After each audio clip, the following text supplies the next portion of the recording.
اسمعي، صحتك تستاهل. لو فاكرة ان طبق السلطة اللي بتاكليه مليان الياف يبقى لازم نسمع الصدمة دي. اغلب السلطة اللي بنتناولها يوميا عبارة عن خيار، طماطم، خس، ده 90% منه مية والياف قليلة جدا. يعني لو بتعتمدي على السلطة على انها مصدر الالياف للجسم، فالجسم كده ما بياخدش كفايته ولا الكمية المطلوبة من الالياف. طب الالياف الحقيقية دي موجودة فين؟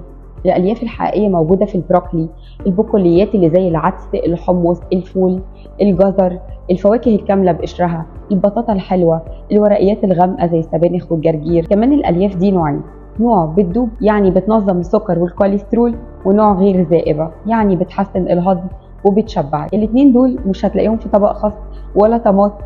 عشان كده لو عايزة تخسي وتحسي بالشبع وتنزلي دهون وتظبطي الهضم، فانت لازم تدخلي في أكلك مصادر ألياف حقيقية، وده يوميا. فالسلطة حلوة أكيد، بس هي على فكرة مش كفاية. ودي كانت صدمة غذائية معايا أنا دكتورة نانسي الفضالي، أخصائية تغذية علاجية وصحة عامة.